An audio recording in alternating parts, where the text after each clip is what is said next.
Brian, thank you. Joining us now, the ranking member of the House Intelligence Committee, the top Democrat, Congressman Adam Schiff of California. Congressman, thanks so much for joining us. I want to begin right with all the breaking news on the Iran nuclear agreement. Do you believe, Congressman, that the president's decision will lead to a total collapse of this deal and all the ramifications that could unfold?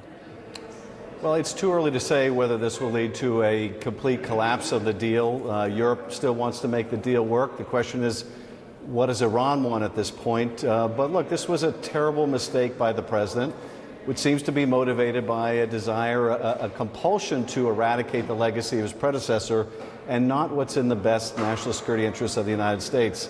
This makes Iran's development of a nuclear weapon more likely, not less. And makes confrontation, conflict, and potential war with Iran more likely, not less. So there's little to be said for this. Iran was complying, and the administration has offered no plan for what comes next. And that puts us on a very dangerous road. The president says he is ready to offer a new deal to work out a new arrangement with the Iranians, provided they don't not only give up forever their nuclear weapons program, but also give up their ballistic missiles, stop international terrorism, stop menacing some countries in the region like Yemen and Syria, for example. What's wrong with that?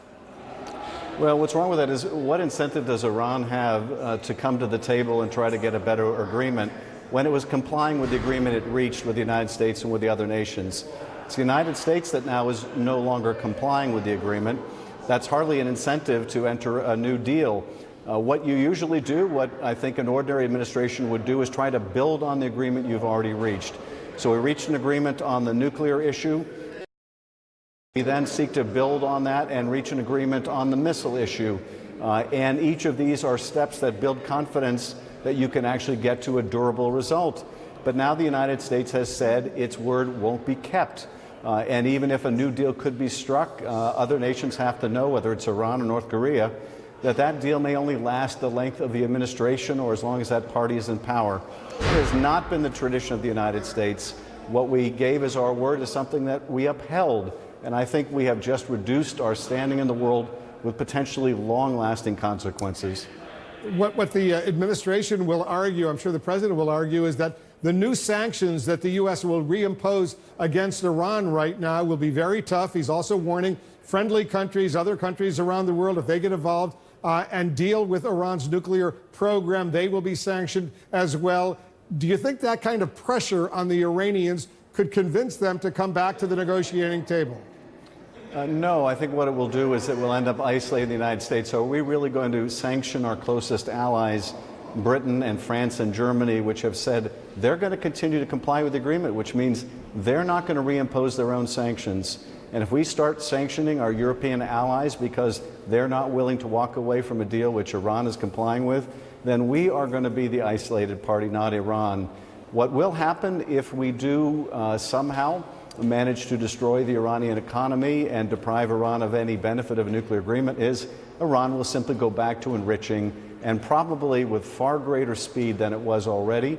And there's no guarantees, if they throw the inspectors out, that they won't begin the weaponization program that they had previously during the last decade.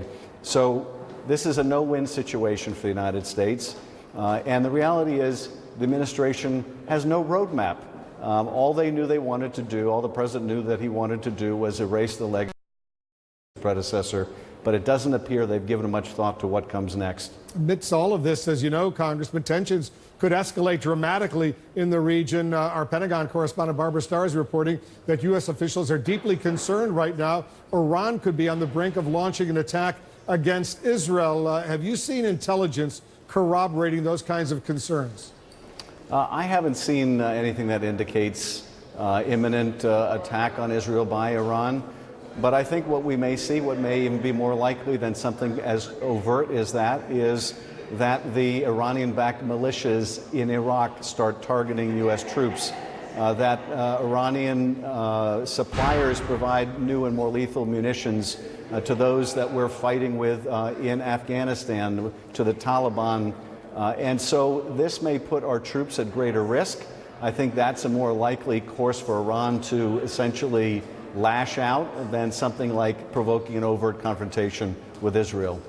the same time, President Trump is clearly eager to strike a deal with North Korea over its nuclear program. How do you think Kim Jong-un is interpreting today's announcement by the president?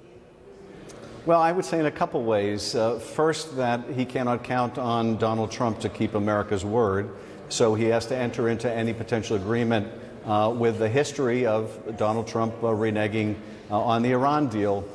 More than that, though, he probably realizes in terms of any negotiation, he's in oddly a stronger bargaining position because the president, having created one nuclear problem with Iran, is going to be desperate to have some success vis-a-vis North Korea.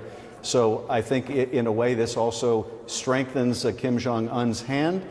Should there be dispute later on about whether North Korea is complying, and we have seen North Korea cheat in the future, will the U.S. have credibility given its track record on the Iran deal? So it weakens our position with North Korea. It makes North Korea more skeptical, and I think ultimately makes a successful deal in North Korea more unlikely to succeed.